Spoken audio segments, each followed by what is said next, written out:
स्वागत है आप सभी का। आप देख रहे हैं समाचार प्लस। एक बार फिर सुर्खियों का निचोड़ेंगे रस। आपके साथ मैं स्वप्निल और मेरे साथ कुछ सहयोगी जुड़ेंगे। देखिए, चुनावी सीजन चल रहा है और मंगलवार के दिन सियासत अपने अपने मंगल के लिए वॉर में बिजी रही।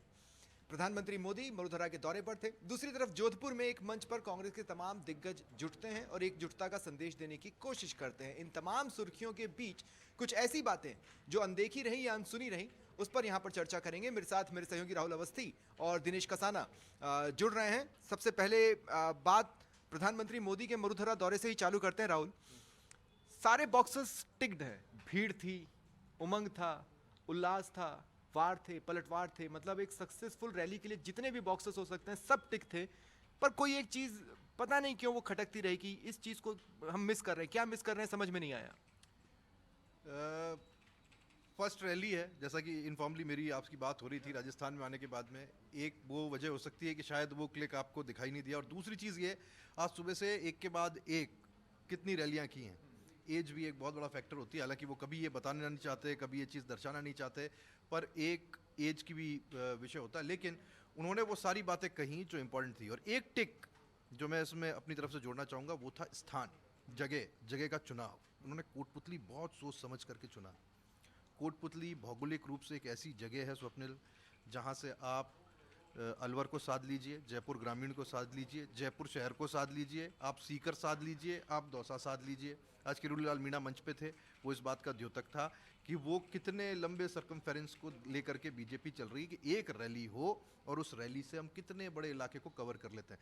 बहुत सोच समझ के, प्रिसाइजली, बहुत तरीके के साथ में इस रैली को प्लान किया गया।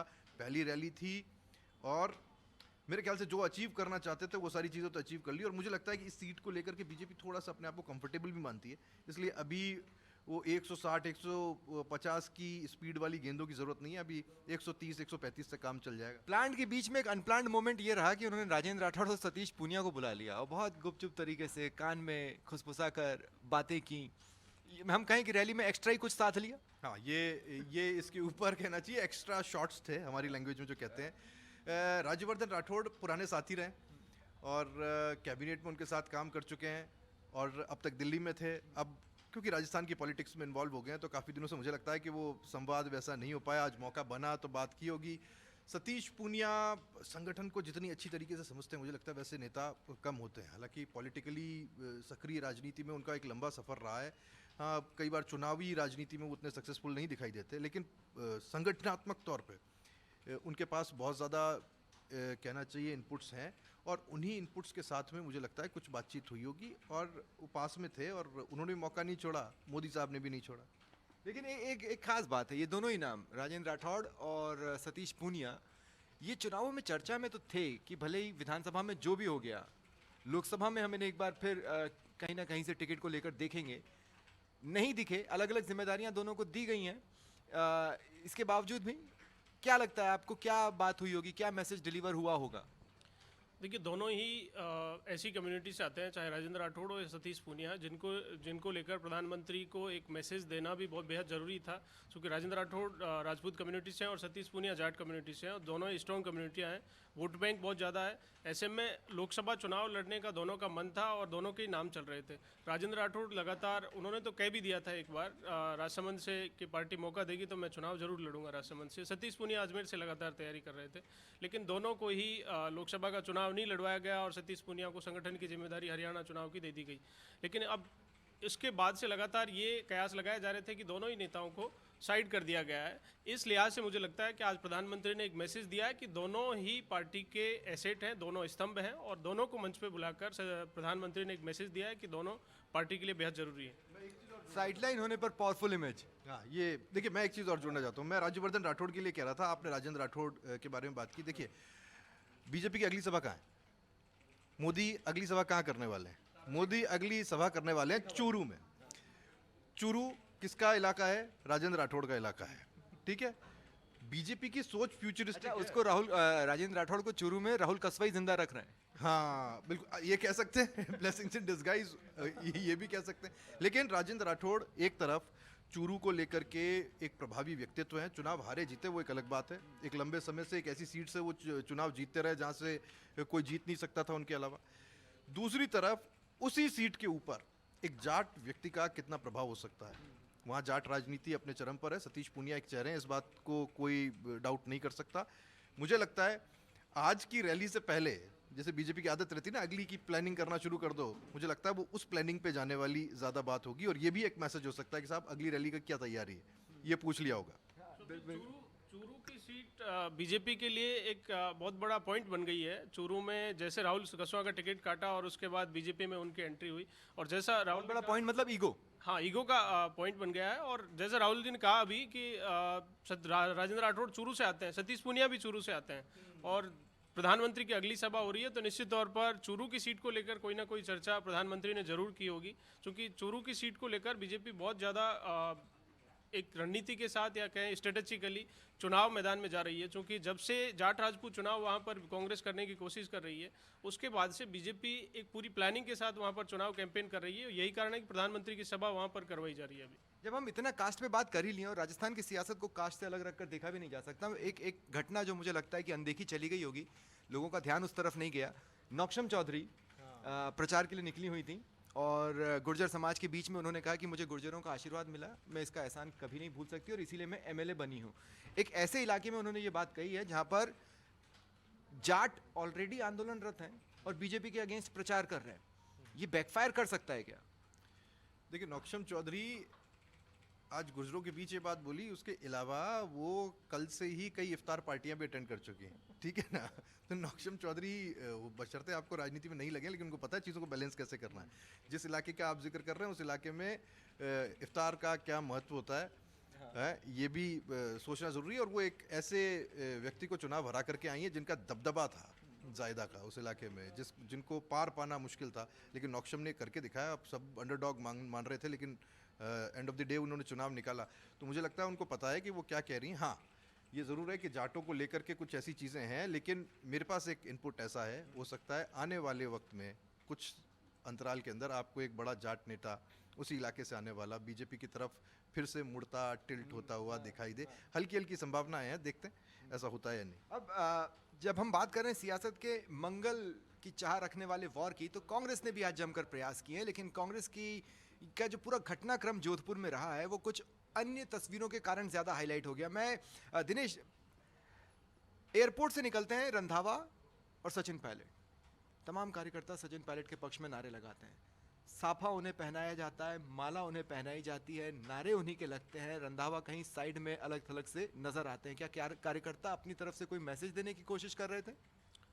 देखिए, मुझे जो लगता है कि सचिन पायलट के साथ एक दिक्कत है और उनके कार्यकर्ताओं के साथ भी, कि सचिन पायलट के जो फॉलोअर हैं वो अग्रेसिव हैं और यूथ है, तो एग्रेसिव होना लाजमी। पर बीजेपी की एग्रेसिव पॉलिटिक्स को काटना है तो कोई एग्रेसिव तरीके से ही काट सकता है। बिल्कुल। और जब एयरपोर्ट से निकले तो प्रभारी रंधावा, चूंकि उनके साथ दोनों एक ही चार्टर विमान से जोधपुर पहुंचे थे, और जैसे ही साथ साथ निकल रहे थे, उस वक्त की वो तस्वीरें थी जब सचिन पायलट आगे आगे निकल रहे हैं और पीछे पीछे प्रभारी आ रहे हैं, लेकिन सब जो फॉलोअर्स थे वो सचिन पायलट के थे और वो लगातार चाहे माला साफा हो सचिन पायलट पहना। हालांकि सचिन पायलट ने इशारा भी किया अपने, वो भी है भाई, तो इशारा किया कि प्रभारी जी हैं साथ में, उनको भी आप, और बाद में उनको पहनाया भी, लेकिन प्रभारी खुद उनकी तरफ इशारा कर रहे थे कि वहीं पे फोकस करो। हाँ, वहीं फोकस करो। तो ये सचिन पायलट जहाँ भी जाए उनके साथ ये दिक्कत रहती है। लेकिन और भी कई घटनाक्रम रहे, जैसे आप एक चीज़ जोड़ना चाहता हूँ। हाँ, ठीक है, बहुत सही बात थी कि आज उनके कार्यकर्ता, जो उनके जो समर्थक हैं, वो एग्रेसिव दिखाई दिए। सच्चाई ये भी है कि अब सचिन पायलट के पास खोने के लिए है क्या। उन्होंने राजस्थान की राजनीति में इतना पसीना देने के बाद जो कुछ खोना था सब खो दिया, और जो वहाँ पर थे, अगर उनको वो ड्यू रिस्पेक्ट अपने इशारे से करने की कोशिश कर रहे थे, अगर कोई दूसरा राजनेता होता तो शायद मुंह मोड़ करके चला जाता, क्योंकि वो लोग थे जिन्होंने कई जगहों पर सचिन पायलट के रास्ते काटे हैं, और वो जो कर सकते थे या करना चाहते थे वो नहीं कर। पायलट भूले नहीं है, आज उन्होंने बड़े प्यार से बोला कि 25-30 सालों से उचार्डा जी रगड़ाई कर रहे हैं। ये रगड़ाई एक ऐसा शब्द हो गया है, खास तौर पे अब वो जोधपुर में ही थे, जोधपुर से आने वाले जो सबसे बड़े नेता हैं वो आजकल सिरोही में रगड़ाई कर रहे हैं। तो ये रगड़ाई तो चलती रहेगी, और सचिन पायलट ये भी मैसेज देना चाहते हैं कि मेरी रगड़ाई कम नहीं हुई है, मैंने भी बहुत रगड़ाई करी है, करवाई है। आप बस ये नहीं कह दें कि मैं बॉर्न विद सिल्वर स्पून हूँ, मेरे पिताजी एक बड़े कांग्रेसी नेता थे और मुझे हर चीज़ विरासत में मिल गई, ऐसे नहीं है। जैसे उचार्डा ने रगड़ाई करवाई है, वैसे मैंने भी करवाई है। उसी रगड़ाई के बेसिस पर उन्होंने वोट की अपील भी की, लेकिन फिर एक खास बात आती है दिनेश, अगर आपने उचियार्डा की स्पीच सुनी हो तो उचियार्डा ये बोलना बिल्कुल नहीं भूले कि भाई लोग कह रहे थे कि इन दोनों नेताओं को एक मंच पर कैसे लाओगे, लेकिन लो मैंने लाकर दिखा दिया। करण सिंह उचियार्डा सचिन पायलट के बेहद करीबी हैं, लेकिन चूंकि चुनाव नहीं, वो मुख्यमंत्री गहलोत, जो उचियार्डा कह रहे हैं कि मैं गहलोत का दूसरा बेटा और पायलट का भाई हूँ। बिल्कुल वो वरिष्ठता का सम्मान करते हुए उन्होंने जोधपुर में रह के उचाड़े क्या कह सकते हैं, ये भी तो बात है। आप पानी में हैं और फिर बोले कि मैं मगर से प्यार ले लूं, ये संभव नहीं है ना। नहीं, पर उन्होंने बताया कि नहीं, दो मगर हैं कांग्रेस में, एक नहीं है। नहीं, कांग्रेस में दूसरा मगर की स्थिति में आ रहा है। कांग्रेस में मगर भी हैं और कांग्रेस में अगर और मगर भी हैं, ये समझिए आप। और अगर हम टिकट वितरण को देखते हैं तो हमें साफ नजर आता है कि इस बार जो पीसीसी चीफ वाला ऑरा हुआ करता था सचिन पायलट का, उसे कैरी करने की कोशिश हुई अब तक। बिल्कुल आज की जो सभा करण सिंह उचियार्डा की रही, करण सिंह उचियार्डा का झुकाव दोनों तरफ है और वो दोनों को बैलेंस करना चाहते हैं। पूर्व मुख्यमंत्री को भी नाराज नहीं कर सकते। जैसा राहुल जी ने कहा कि पानी में रहकर मगर से कैसा बैर, तो हालांकि वो सचिन पायलट के नजदीक रहे हैं, लेकिन इस टिकट में जो है वो दोनों नेताओं की भागीदारी रही है। पूर्व मुख्यमंत्री अशोक गहलोत का गृह जिला है, उनकी सहमति के बगैर करण सिंह उचियार्डा का टिकट संभव नहीं था। ऐसे में पूर्व मुख्यमंत्री की भी इसमें सहमति थी और सचिन पायलट ने तो ये नाम प्रपोज किया ही था। और मुख्यमंत्री का ये था कि अशोक गहलोत को अपने बेटे को जालोर से शिफ्ट करना था, इसलिए उन्होंने करण सिंह उचियार्डा के नाम की सहमति दी। लेकिन आज की जो सभा में उचियार्डा ने मैसेज दिया, वो दिया कि मैं दोनों नेताओं का फॉलोवर हूँ, किसी एक का नहीं हूँ। पूर्व मुख्यमंत्री अशोक गहलोत का नाम लेकर कहा कि मैं इनका बेटा और सचिन पायलट का भाई, छोटा भाई, इस तरह से काम करूंगा। एक और मैसेज दिया, कांग्रेस के साथ गठबंधन में आरएलपी है, तो आरएलपी के वोट बैंक को किस तरह से साधा जाए, कि हनुमान बेनीवाल की वर्किंग स्टाइल से काम करूंगा। इसके साथ करण सिंह उचियार्डा ने यह भी कहा कि राम मंदिर के नाम पर जिस तरह से वोट मांगे जा रहे हैं, धर्म के हिंदुत्व के एजेंडे मैं उस पर भी आने वाला हूं, लेकिन उससे पहले एक मैं बता दूं कि बहुत क्लियर शब्दों में उन्होंने कहा कि कांग्रेस अब एक होने चली है। अब ऐसे नेता एक मंच पर आएंगे और बीजेपी को खत्म करेंगे, जो कहीं ना कहीं बताता है कि जिस बात को आप इतने लंबे समय तक डिफेंड करते रहे उसका कोई प्रॉपर डिफेंस था नहीं। अब आप एक डिफेंस बनाने की कोशिश कर रहे हैं, लेकिन जिस तरफ ये इशारा कर रहे हैं दिनेश कसाना, उचियार्डा ने आरएलपी के कार्यकर्ता, चूंकि गठबंधन का धर्म है, आरएलपी के कार्यकर्ता भी वहां पे मौजूद रहे होंगे, उनको संबोधित करते हुए ये बोला कि आप डटे रहो, अगर मैं जीत कर आया तो हनुमान बेनीवाल बनकर काम करूंगा। जोधपुर को जो समझते हैं, अगर ये जोधपुर शहर की बात होती तो शायद वो ऐसा बयान नहीं देते। जोधपुर सीट से लेने, लोकसभा कॉन्स्टिट्यूंसी से, और जैसे ही आप जोधपुर से बाहर निकलेंगे आपको कई ढाणियाँ, कई गांव और बड़े बड़े बड़े कहना चाहिए समाज से जुड़े हुए लोग जो जाट समाज से प्योरली बिलोंग करते हैं और जो कांग्रेस के वोटर्स हैं वो मिलेंगे। आपको उनके साथ वो रिलेशन बिल्डअप करना पड़ेगा और उस धागे को मजबूत करना पड़ेगा, क्योंकि वो खुद राजपूत हैं, तो उन्हें वो आरएलपी के जरिए जाट कनेक्शन बिल्ड करना है। क्योंकि जाट और राजपूत उस इलाके में एक साथ बहुत कहना चाहिए होना तो नहीं चाहिए, हाँ, एक मयान में दो तलवार। अब वो इस बात से भी डर है कहीं ना कहीं कि कहीं मेरे राजपूत होने से जाट मेरे खिलाफ वोट नहीं कर दें, तो ये एक डर होता है, एक भावना होती है जिसको वो अपने साथ लेकर के चलना चाहते हैं कि साहब इस तरीके से मैं एक सिंपैथी बिल्डअप कर लूंगा और आरएलपी के रास्ते वो जाट वोट मुझ तक पहुंच जाएंगे। ये राजनीतिक बातचीत है और ऐसी होनी भी चाहिए, यही भी एक तरीका होता है जो उन्हें एक मेरे ख्याल से मैच्योर पॉलिटिशियन होने का संकेत दिया। दिवाली के समय अगर आप अपने घरों में अलमारियां साफ करते हैं या कभी आपको कोई ड्रॉर वगैरह साफ करना हो, तो आप पूरी कोशिश करते हैं कि पहले एक एक सामान निकाल लें, फिर कोने कांटे में देखें कि कहीं कुछ बच ना गया हो, फिर वो पूरे ड्रॉर निकाल के एक बार उल्टा जाता है कि बची हुई धूलें भी झटक ली जाए। कुछ इसी तरह का प्रयास आज उचियार्डा एक वक्फे के दौरान करते नजर आए, जब उन्होंने कहा कि मारवाड़ के नेताओं को मैं चैलेंज करता हूं कि कोई भी मंच सजा लें और मुझे बुला लें, मैं राम पर भी बहस कर लूंगा, मैं महादेव पर भी बहस कर लूंगा। और ये बोलने के बाद उन्होंने वो आखिरी जो झाड़ना मैं जो जिसे कह रहा हूँ, मंत्रोच्चारण भी कर दिया। देखिए, मंत्रोच्चारण उचियार्डा ने किया और ये मैसेज देने की कोशिश की कि जिस तरह से बीजेपी एग्रेसिवली हिंदुत्व के एजेंडे पर चुनाव लड़ती है, ये केवल परसेप्शन बनाया जाता है, और वो उन्होंने बैलेंस करने की कोशिश की कि इस मुद्दे पर वोट नहीं मिले, बीजेपी को वोट नहीं जाए। कांग्रेस में भी कट्टर हिंदुत्व की कमी नहीं है, और उसने इसका मैसेज ये मंत्रोच्चारण कर मंच से इस तरह का दिया। इसके साथ ही जोधपुर में इस बार का चुनाव है वो करण सिंह उचियार्डा स्थानीय और बाहरी का भी कर रहे हैं। राजा गजेंद्र सिंह शेखावत जो बीजेपी के प्रत्याशी हैं, वो मूलतः शेखावाटी से आते हैं, और करण सिंह उचियार्डा खुद मूलतः जोधपुर के रहने वाले हैं, तो इस दृष्टि से भी, और दोनों राजपूत लीडर हैं, और करण सिंह उचियार्डा फैमिली का एक अच्छा बैकग्राउंड है, अच्छा नाम है, इस लिहाज से भी वहाँ का चुनाव बीजेपी के लिए भी आसान नहीं है इस बार का। क्योंकि लोकसभा के चुनाव हैं, अब कुछ और मुद्दे भी जो देश भर में रहे हैं उन पर भी शॉर्ट में बिल्कुल बिल्कुल जोड़ दूं मैं, करण सिंह उचाडा अगर ये ऐसा कहते हैं तो आपको सबसे पहले जाना पड़ेगा उनके पॉलिटिकल करियर में। उचाडा जब सक्रिय हुए राजनीति में तो उन्हें पॉलिटिकल करियर वही जिसमें 25-30 साल उन्होंने रगड़ाई करवाई। तो जो पहली रगड़ाई शुरू हुई, जो कहना चाहिए एक्टिव पॉलिटिक्स में पहली रगड़ाई थी, वो शुरू होती है सामाजिक न्याय मंच के ज़माने से। सामाजिक न्याय मंच कहना चाहिए सवर्णों का एक ऐसा संगठन था, एक पॉलिटिकल पार्टी थी जो सामाजिक अपने न्याय की बात कर रही थी। उसमें देवी सिंह भाटी हुआ करते थे, उसके अंदर लोकेंद्र सिंह कालवी हुआ करते थे और उसी के अंदर उचाडा हुआ करते थे। कहने का मतलब ये है, जिस बिरादरी की पॉलिटिक्स करते हुए वो आगे बढ़े, उसका हिंदुत्व को लेकर के एक क्लियर स्टैंड है, साफ स्टैंड है, उसमें कोई इफ है ना कोई बट है। आप सामाजिक न्याय मंच में उस वक्त हिंदुत्व का एजेंडा प्रदेश की सियासत में है। इसका सबसे बड़ा सबूत यह है कि कॉमरेड भी मंदिरों में धूप लगा रहे हैं। हाँ बिल्कुल, और लगा रहे हैं, फोटोग्राफ्स आ रहे हैं।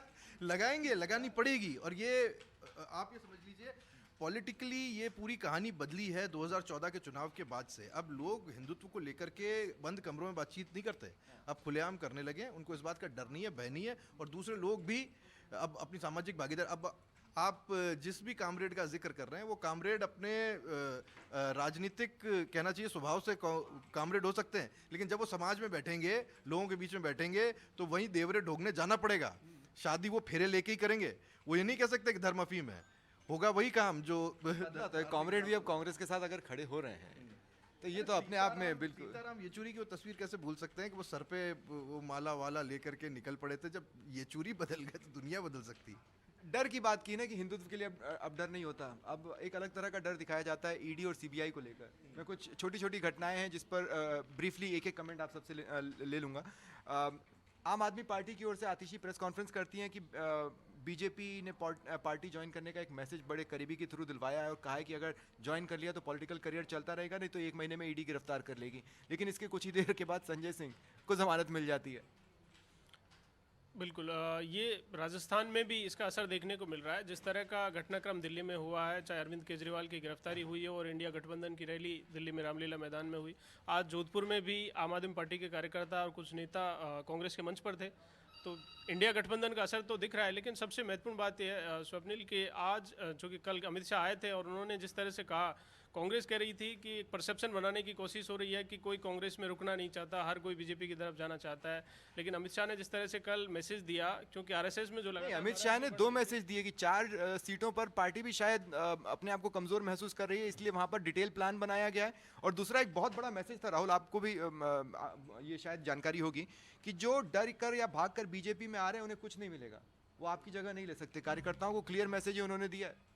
देखिए यही बात आज कांग्रेस के मंच से गोविंद सिंह डोटासरा ने दोहराई है और वही लगातार कह रहे थे कि कांग्रेस में ऐसा परसेप्शन बनाया जा रहा है बीजेपी की ओर से, जो बड़े बड़े दिग्गज नेता कांग्रेस पार्टी ज्वाइन कर रहे हैं उनको ये परसेप्शन बनाने की कोशिश थी कि कोई कांग्रेस में रहना नहीं चाहता है। डोटासरा ने आज दोहरा कर ये मैसेज दिया है कि कल अमित शाह आए और उन्होंने जिस तरह से ये बात कही है कि जो डर कर या भाग कर आ रहे हैं उनको कुछ नहीं मिलेगा। अमित शाह ने तो जो रणनीतिकार बता रहे हैं, अमित शाह ने तो ये बयान दिया है कि आरएसएस को किस तरह से साधा जाए, क्योंकि लगातार जिस तरह की नियुक्तियां हो रही हैं, टिकट भी दिए गए। अमित शाह ने भले ही कहा हो, लेकिन महेंद्रजीत सिंह मालवीय उदाहरण है, ज्योति मिर्धा हैं, टिकट उनको दिए हैं।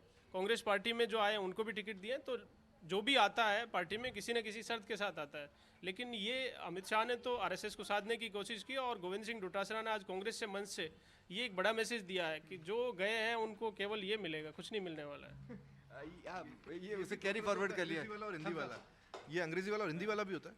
नहीं, अगर आप मंचों के पास जाएंगे तो जैसे आज मोदी की सभा में कई पत्रकारों को पानी के लिए इधर उधर भटकना पड़ा, कई लोगों को भी पानी के लिए इधर उधर भटकना पड़ा, लेकिन ऐसी जगहों पर ये वो जो आप दूसरी वाली बात कर रहे हैं ना, वो मिल जाता है। सिर्फ आने के लिए और सिर्फ जाने के लिए भी वो मिल जाता है। लेकिन ठीक है, आतिशी वाली बात पे एक चीज जोड़ना चाहता हूँ। आपने बहुत मूलभूत मुद्दा उठाया कि आतिशी कह रही थी कि मुझे कहा गया है कि साहब आप ज्वाइन कीजिए, और दूसरी तरफ आपने देखा कि संजय सिंह पर किसी का नाम नहीं बताया, किसकी तरफ से मैसेज आया और इनका वो करीबी कौन।